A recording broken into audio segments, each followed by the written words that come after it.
my idea. So this is episode 4. Mm-hmm. Getting better. I'm Moses the Poet. I'm GrimLock. And today one of the first things we mentioned in episode 1 was our connection through Burning Man and that Burning Man culture. And we figured it'd be a good time to talk about a lot of Burning Man stuff. In one episode, maybe 2. It's really an ongoing conversation because once you get into the Burning Man community, if it's for you, it's not for everybody, but if it's for you, you that changes your calendar a little bit. Now you're on the Burning Man schedule. First, the concept of Burning Man was introduced to me by my coworker in the party bus driving industry. I met her, and she just always had a cool story. And I would ask, where are all of these fun, carefree, frolicky fantasy stories you tell coming from? And she says, oh, Burning Man. Turns out she's been going for multiple years and is very immersed in the culture. Yeah. And she was kind of inseparable from that culture. And so therefore I got to be intimately aware of what it means to be about it. And for sure. Through that friend, we met. And then that friend had actually empowered us to go to our first Burning Man. So a lot of credit to her. And since then, it's been this kind of unfolding series of events where I don't know at least what Burning Man means in its entirety. I've been to the Big Burn, and I still saw like maximum 30% of it. Oh yeah, that's probably I do my whenever I estimate how much I saw in 13 days. We were there for 13 days, which is quite a bit longer than most people. I estimate that I saw 10% of it. Like I at least spent time in 10%. 10, you ride your bike a lot, so you probably see 30 to 40% of it. I mean, if you're really busy, you interact with even less of it. Yeah, exactly. So my interaction out of you're less than 5%.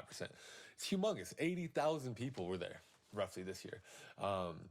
And so there's a lot to talk about it. So many different individual stories, so many profound self-realizations and stuff that we get into.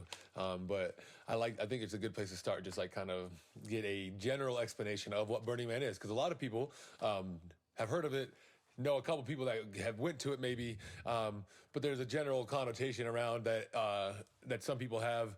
And I'd like to kind of split up with what it is and what it isn't, Certainly there's a lot of art. Certainly there's a lot of people, plenty of partying to be had. There's lights everywhere. It does not turn off. The city truly does not sleep. It's 24/7, but it's also a really generally wholesome environment, which is something that most people don't connotate with that, I don't think. And those last 2 points of his could be summed up in the story of people yell at people and things that aren't lit up. People abhor it. It's really fun, and people yell at people that aren't lit up in the causeways, and they say, dark wad, get some fucking lights on you. Right. It's almost, it's like shaming them into helping the whole society work more safely. Almost not unlike wearing a mask in the grocery store these days. But I don't think we're at the point of shaming people at the grocery store. I hope not, for masks. I went in there, I was in a store in Boulder today, and I'm talking 80% of people had their face mask on. So I'm the asshole, one of the 20% assholes that did not. I brought it in, but then I saw enough people that didn't wear it, and I was like, all right, yeah, fuck this. I just don't because I wear. That's a funny thing about Burning Man too. That's another reason probably why you brought it up for the idea as an episode today, because they're people that are burners are ready for this quarantine. They have face masks already, guaranteed. If you've been to the playa, you have a face mask. That's a guarantee. Yeah. Maybe not to PPE PPE standards, but yeah, definitely. Right. And so, and just kind of the general, like having more resources than you need and planning for that, because that's what one of the most basic ways to explain Burning Man is to a place that is fairly unforgiving, the playa out there on Black Rock Desert, right? Gets extremely hot, windy all the time. Mm-hmm. And because of the wind, you're blowing all sorts of dust particles all over the place, dealing with that every single day. And how does it relate to the community? And it gets cold, and it gets really cold too. It relates to the community because it shows the type of people that want to go out there that are willing to put themselves in kind of in harm's way or take themselves away from some of the comforts of air conditioning and running water, just to go out there and share art and share moments. So it's a very particular type of person. But I think it's a lot more wholesome and a little different quite a bit different than most people imagine. I think something that surprised me the most about the demographics of Burning Man was the average age of the burner. I'm 31. I turned 30 out there. I had my 30. Wait, what year was it? 2009. I turned 31 last year. I'm 31 right now. I turned 31 at Burning Man last year. 2019, to be specific. Yes, 2019. Did I say 2009? Yeah. Well, that's all right. 2019 was our first year at Burning Man. I turned 31, and I was the junior of the average age by probably 15 years. Yeah, the average human that I would interact with would be a 57-year-old Dutch woman with braids. That was my like mode of interaction, basically. Right. It's not your like ultra festival in Miami where everybody looks like they're 18. These people are legitimately established in their lives because it takes a lot of resources to get out there and be ready for the thing. So most people that are under 40 honestly don't have that access regularly. Luckily, we got a shoe in because we had so much help with our community. And bags of cash were involved. We threw a lot of money at it. Yeah. Got out there safely, got back safely. And that's one of the cool things that we had for our experience was that we got to be out there for the setup of the city, the entirety of the festival, and the teardown of the city. And that was a unique experience. Spoiled me to probably only being able to do that every time I go to Burning Man now. Yeah. I would have to guess as long as time allows it. But now I'm just making sure my schedule allows Burning Man time. Like I said, my calendar is now, fuck fiscal calendars. It's on the Burning Man clock. Well, the way I see it, if you can make time for one person you love, I'm sure you can take a week or two out to hang out with 80,000 people you love. That adds up. Yeah. I think that's a fair ratio. Yeah, there's just it's such an immense thing to talk about, and it's funny that two rookies like us would be talking about it because most people go out there year after year. 20 years, 15 years. It's a full commitment of so many levels. But what's really cool about it too that people don't quite understand is there is a lot of money that goes into it. You got to pay money to get your truck, your ticket, whatever you're going to do, all your goods. But once you get out there, the only thing you can spend money on is ice. And that's a really cool... I heard that you can buy coffee in center camp, but that's irrelevant. Well, I did see the coffee board at center camp. You could get like a fucking espresso if you wanted to. And it all goes towards the Burning Man circle. But friends don't let friends buy coffee. But friends don't let friends buy coffee. There's coffee everywhere. There was coffee everywhere. Good coffee too. But why I say that is because everybody else sets up their camp to help others as well. So there's a rule of radical self-reliance, but there's also an extreme establishment of community where people are making more grilled cheese in their entire camp would ever think of eating to feed people. The radical self-reliance, the radical part of it is bringing so much for yourself that you have enough to give. Yeah, I think that's exactly right. Like you're sufficient for yourself times 3. That's pretty radical, and that helps when other people aren't. As awesome as this whole lifestyle is and all of its principles and tenets, I think the use of the word radical is a bit too liberal and could definitely go without the word radical in most of the times it's used, because I can't separate it from surfer speak, and also it means the exact same thing with it or without it. So I think they're just trying to be a little bit sensational. Well, it gives a little bit of rhythm to reading the rules, the 10 Commandments. So it gives a little bit of rhythm to that. So I think that's probably where it comes from. And maybe it used to be without the radical and people weren't doing it right. Yeah. So radical takes it up a notch maybe. To bring it back to the COVID, I saw a sign requesting social distancing from a teller and their client, and it says, "Back the fuck up. The nice sign wasn't working."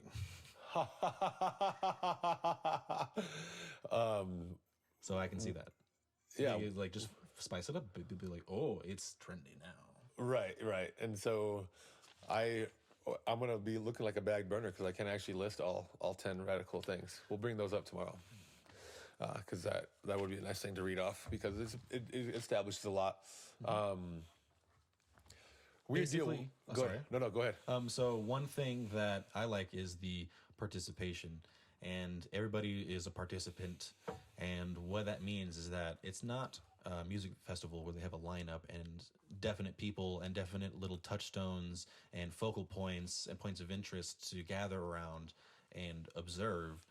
Participant status means that you are part of the experience, not only for yourself, but mindfully of others too. And you're part of their experience and how they experience the whole length of their stay at Burning Man. And even if it's just putting on a character or just being your best self, that's always worth doing. And it turns out for some really great stories, no matter who you are. Yeah, a lot of great stories, and the participation idea is a good aspect because it also kind of ties back into like the Dark Wads not wearing their lights. You have to participate actively. So that's some people's shtick, and everybody gets to have their shtick out there as long as you have consent based if you're interfering with other people's lives. And that's something I really value about the Burning Man culture as well, is the high level of communication of consent, which is just the deep level of respect that humans should have for one another. And we don't get that culture in America much, and there's a lot of different examples of that. But I really respect the consent culture of that. It makes people, I just like that. I don't know. Yeah, I feel like we're in some sort of echo chamber that kind of hollers consent, not in a bad way, but just in a way that would make us surprised hearing about violations of consent, because we surround ourselves with people that respect that wholeheartedly. And so therefore we might be situationally blind to violations of human rights and consent and the like, because it's so far removed from our purview. It's we like to believe that we're beyond even questioning the volition of someone else, that we put it far from our minds that could go on. But just as unpleasant as it might be to learn that it still goes on, I think that we're not privileged to lead a life that is completely ignorant of the darkness that goes on. We befriend we have friends that we have befriended simply because they're so peaceful and cooperative and amicable.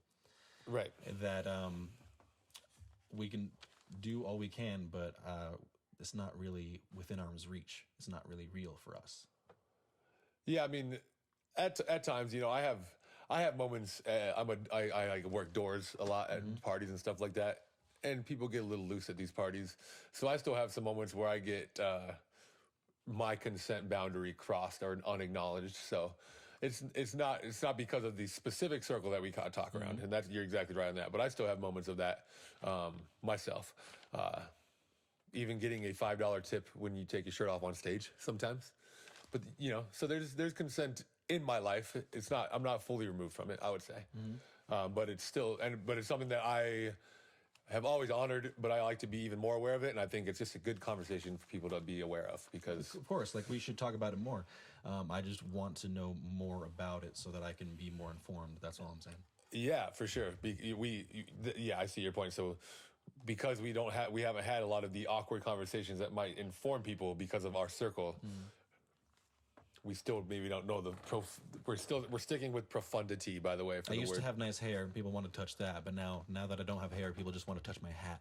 And some people you have to tell no to multiple times. Yeah, it happened at the bar the other night, actually, didn't it? At the barbecue spot. Yeah, and so one of the other things that kind of just surprised me outside of just a cool basic thing that surprises the shit out of me, actually, changing my point in my own head, was how many fucking things were art cars. There was so many arts installations everywhere. Everybody did such an awesome job. But you would start walking towards this really cool sculpture, and you've been walking for a while, and you're like, God dang, I didn't think it was that far away. And then it would finally stop, and you realize you were chasing an art car. And it was just pretty cool. I mean, you would see that happen all the time. Amazing amount of art cars. It was, if there was 80,000 people, there was almost 10,000 art cars. Because the art cars had trouble maneuvering in the tight areas between the tents, they were all located in this open playa area, which is sort of a circle. And so basically it was just this roiling tide pool of lit mobile devices that were not good landmarks, because if you're like, I'm going to keep my eyes on that lit building and then move towards it. I'll be surely moving in the right direction. And it turns out when you get sort of close to it, it's been moving this whole time and you've been walking in a curve. Yes. Disorienting. That was another huge benefit of showing up early was I think we got our orientation a little bit more than... Only a tiny bit more. Yeah, I was pretty comfortable come the middle of the week. What a wild ride watching it get built up too, because you're out there the first couple nights, there's not even 5,000 people out there. And it's just cold, way colder, way more windy. And it's just really cool to see out, and way more dusty. Oh my gosh, so much more dusty when there's not people out there. Mm-hmm. That happen on the back end too. 13 or 14 days. What, did we decide it was 14 days? Let's call it 14. I think it was 14 days. With all the drive time and everything. Crazy deal. Another thing I was going to say right before talking about the art cars, the most expensive one's called the Money Dick in our circle. I think it's called the Mayan Warrior or Aztec Warrior, just for the record. Whenever you would, like, if you're riding your bike to the bathroom or something like this, you might be walking or riding behind somebody or talking, just a conversation. And if you would drop in on their conversation a little bit, you would always hear awesome points of people trying to self-improve themselves and be more aware, be more emotionally available or aware to people. And it was just a really cool, really warmed my heart to see how the most basic thing you can say about Burning Man people is that they actually care to be self-aware, I think, as like a very basic statement. One of the first and most readily available points that makes it obvious people are super self-aware is the leave no trace principle. People carry around little Altoid containers just to ash in and keep it on them at all times and leave little to no object behind, even so small as a feather from a boa or a piece of glitter from your face. People failed to leave anything behind, and that was awesome. Sorry, have to maybe tell Carmen to be quiet. Nope. Leave no trace aspect was amazing. No, Carms. We keep the music or the videos authentic. Leave no trace aspect was awesome. I spent an entire night picking up MOOP, which is an acronym for Materials Out of Place, MOOP. Literally spent 6 hours riding my bike and picking up trash overnight because, you know, you would lose something yourself too. So you just have to count on other people picking up the small things that you didn't realize that you left behind, because I lost like a bracelet and stuff like that. So you go around and you pick up other people's stuff, and you hope whatever you lose, people pick up. And we got to see the city break down, and there was very little trace of any humans by the time we left, honestly. Yeah, in most places. Sometimes it was like sifting for gold, because no matter who you were just walking around in between the tents, no matter if it was yours or not. So we got some strangers walking around. At the end of the camping trip, I just found this fat ass gold ring with half a geode on it. It was nice and polished. It was like light lavender purple and shit. That was a cool ground score, and that was some MOOP. That was some decent MOOP. That was a decent MOOP. I remember exactly what you're talking about. This beaded bracelet is MOOP that we got on the highway out of Burning Man because somebody dropped their duffel bag on the road. And so that was my little token of gratitude towards myself. That was nice. So anyway, in other words, no MOOP. No MOOP, yeah. There's a lot that we could talk about, and we could have extended conversations about every single aspect. And another thing that would be worth mentioning too is that we have there's a lot of regional Burning Man events, and that's just a really cool thing because it can. I've been to Apogea here in Colorado 3 times, and that really prepared me personally for what it might look like at the Big Burn.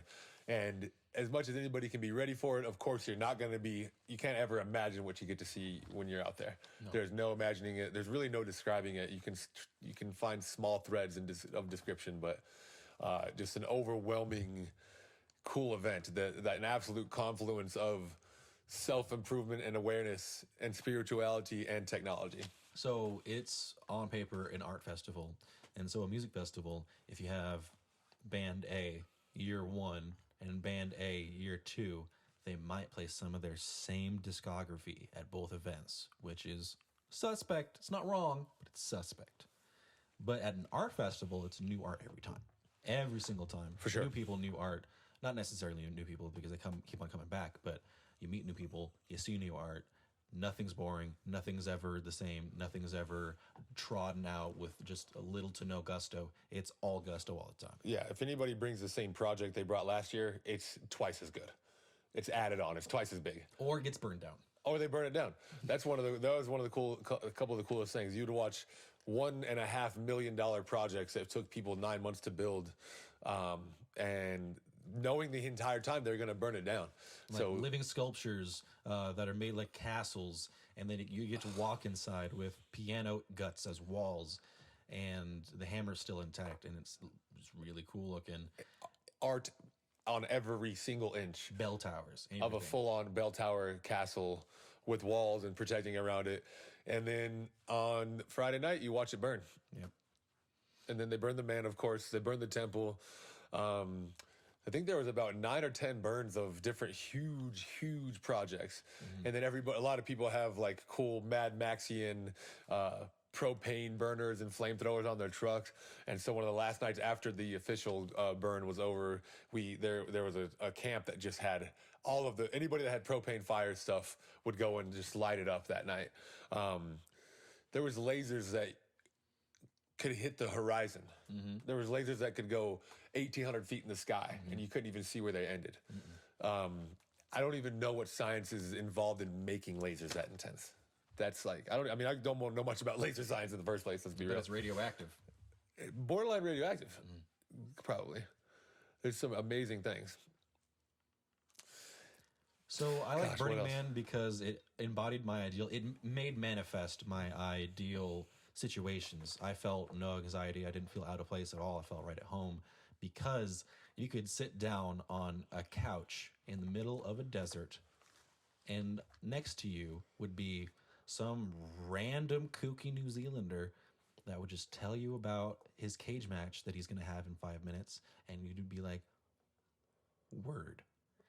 And it would just be like that, quiet little moments to yourself, or jamming, deafening parties with too many other people with speakers that are impossibly loud. I'm talking about if you didn't have any government over you whatsoever, that loud. From the horizon, loud. Yeah. It was insane. Miles of audible sound. But there's also quiet places within the living areas that you can just have really quiet, fire-lit conversations and roast a marshmallow. And in my case, show your penis for a snow cone.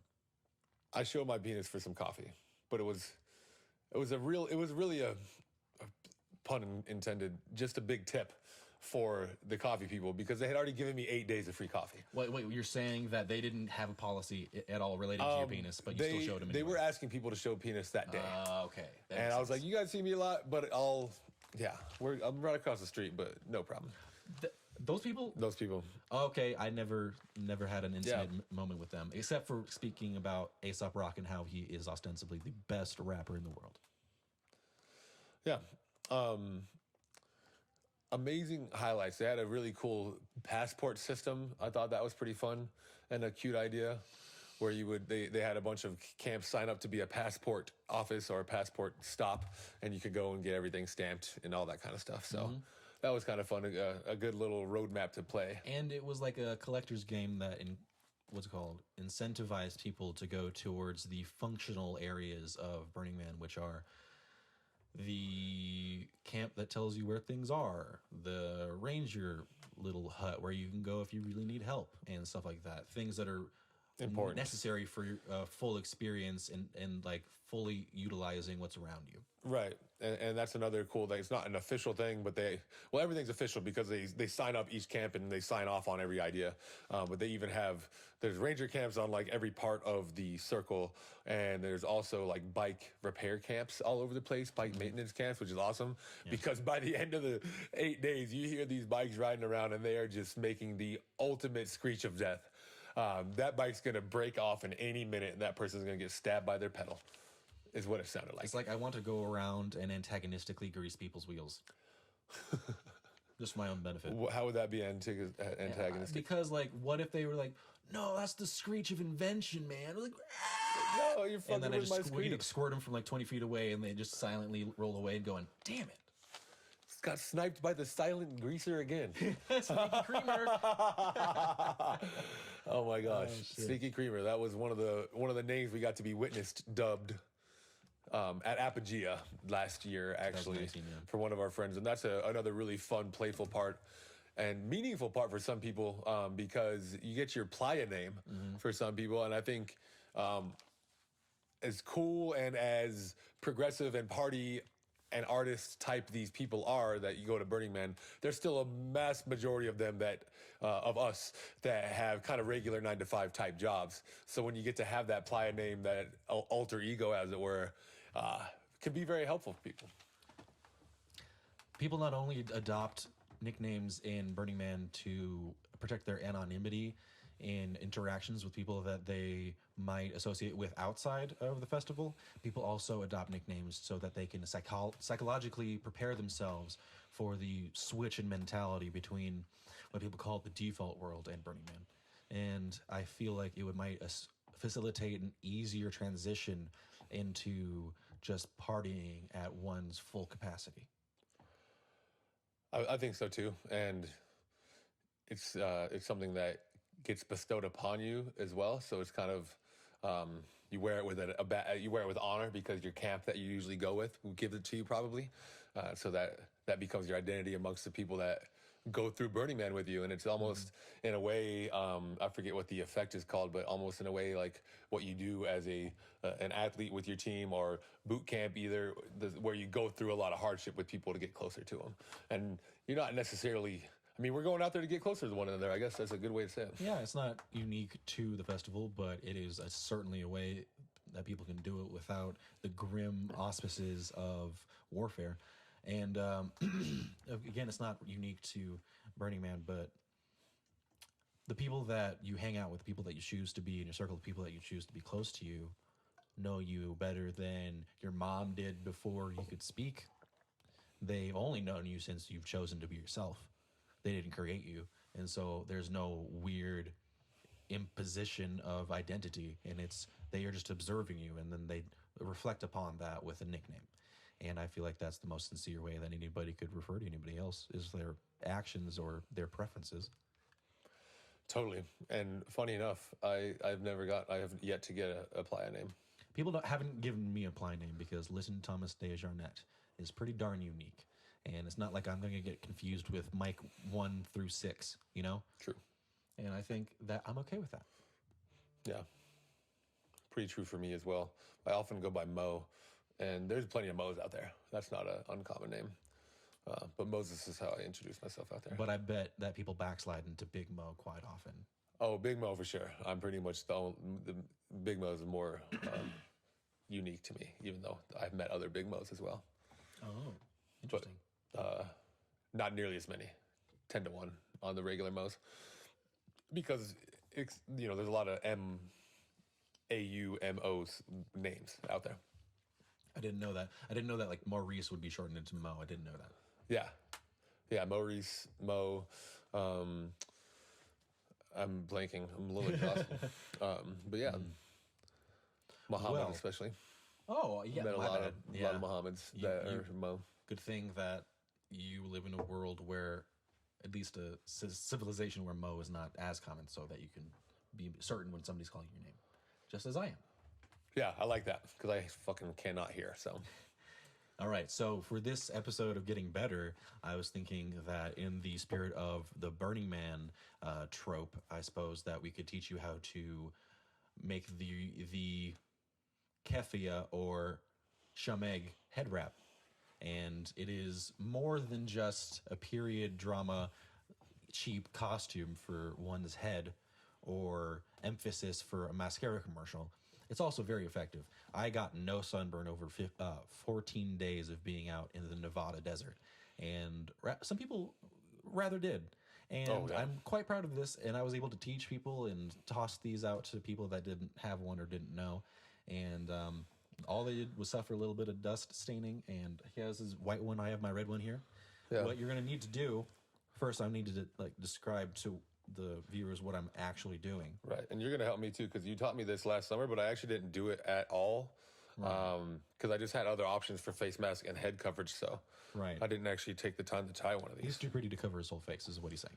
That's also true. So fold it roughly in half so that it's a triangle. All right. Sweet. And so you flip it over, and you have the straight edge hanging over your hairline.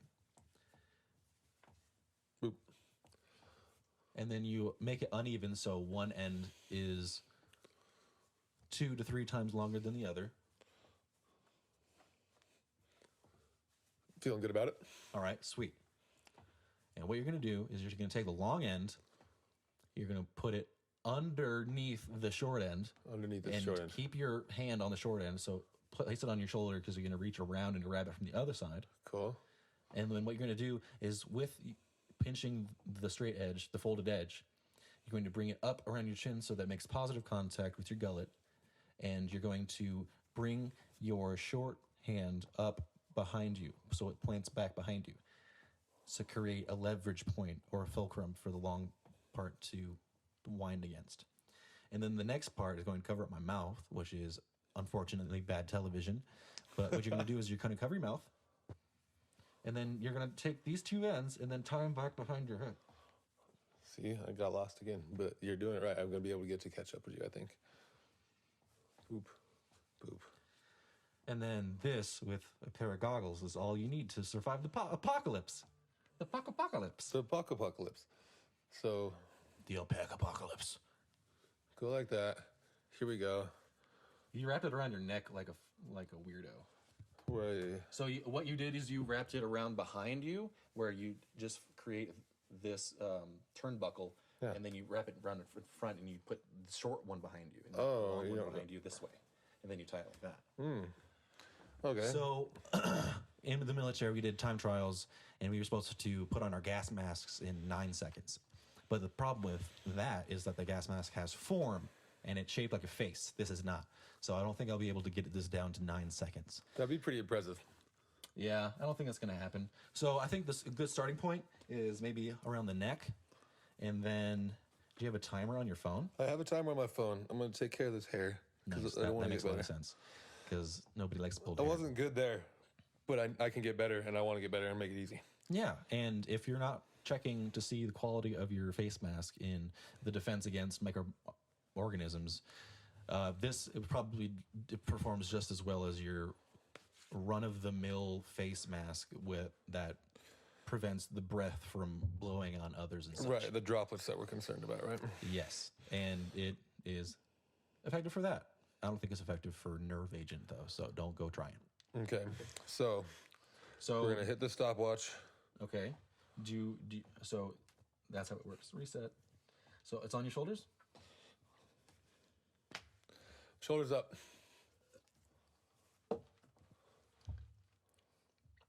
So we're not. It's not a competition. So I'm just gonna. You're only competing with yourself. Only competing with ourselves. I'm definitely going to have a little slower time than you, and I'm I all right would with like that. you to start in 3, 2, 1, go.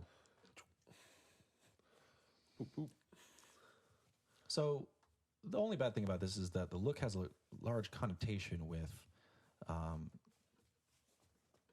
North African and Middle Eastern rebels and insurgents and stuff like that. Think we're clear. Not perfect, but I got a covered face. You got covered face in 20 seconds. Cool.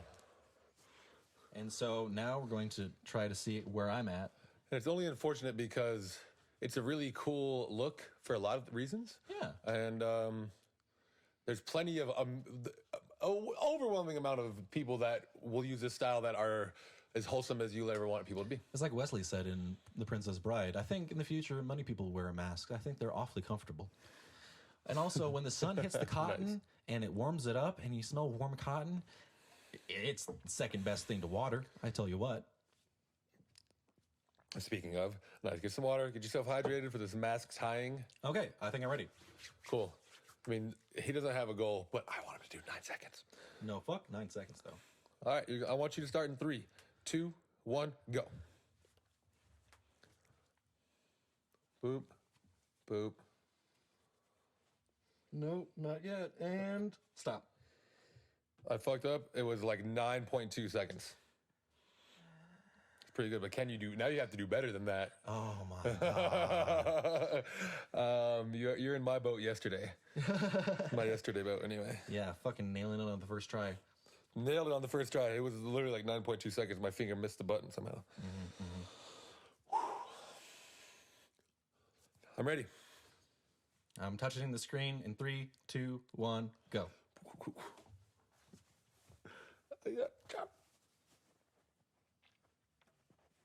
Oh, dang it. Fumbling on the tag. Oh, come on. Dang it. There's too much. I went too hurried. That happens. No chance. All right. I beat my time. We got to start over. Okay, so now you know what you did wrong. You let go of the ends. What I do is instead of repositioning my hand, I just pull so that it drags out of my hand. Yeah, I also brought it across my face too fast and had a big, thick clump of indiscernible cloth to tie with. So Buckminster Fuller said, if you have said what your problem is, you have effectively solved it. One key element in problem solving is understanding what the problem is. And I feel like Mo has accurately identified what his problem was. See if I can execute. So we're going to start in 3, 2, 1, start.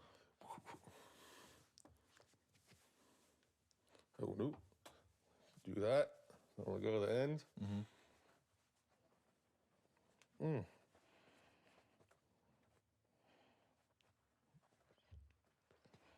Good.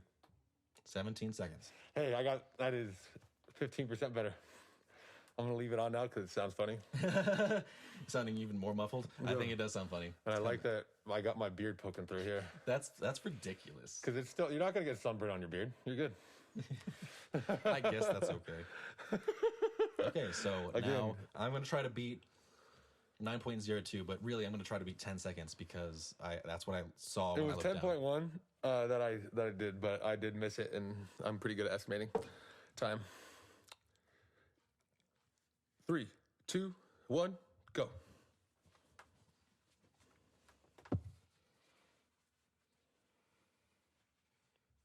Done. 7.3. That was nice. Super quick. Not a wasted movement there. That's why Jerry Rice, the best football player of all time, was the best football player of all time, because he was the most efficient with every single movement he ever did. So you just Jerry Rice that face masking. One time I went into a job interview and they were saying, why should we hire you? What's special about you? And I was thinking to myself, how can I really drive it home? And my answer was efficiency. This morning I woke up and I tied my shoes in an Ian knot. You know why? Because that's the fastest knot there is to tie. And you know why I haven't wasted a moment in this sentence? Because I don't waste time. You're hired. That last part I made up. Yeah, I was like, if you did that amazingly and delivered it, and they offered you the job, and you're like, I'm good though, thanks. But anyway, so efficiency is a really cool thing. And yeah. I think that one thing that embodies efficiency for me is move quickly, but do not rush. And that is also, I think, football coaching wisdom.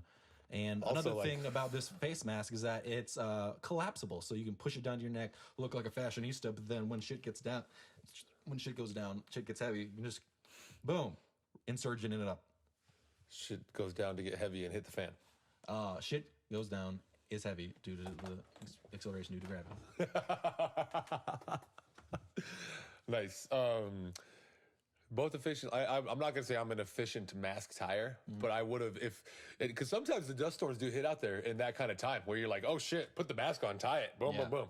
You got 20 seconds sometimes. So usually you could see like a wisp, like a cirrus cloud of absolute powdery alkali dust on the horizon, or just midpoint between you and the mountain. And you'd go, I got to keep my eye on that to see what direction it's blowing. Usually it stayed at a fair distance, which is kind of ominous, but sometimes it would come in. And once the town was all built up with all the carports and shit, it was a bit too thick to see beyond like 20 seconds notice of a dust storm, you know? So you have to be quick about it. You have to have your goggles on your forehead. Otherwise, you're going to get dirt in your eye.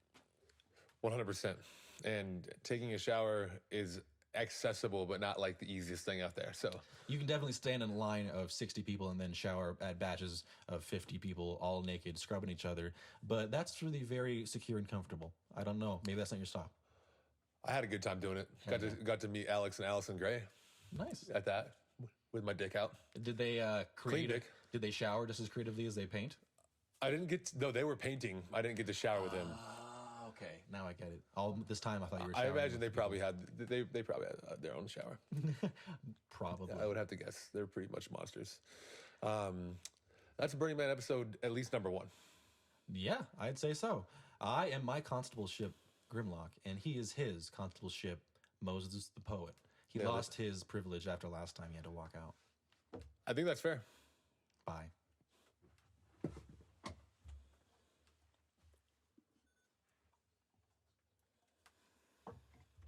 Anthony just called me.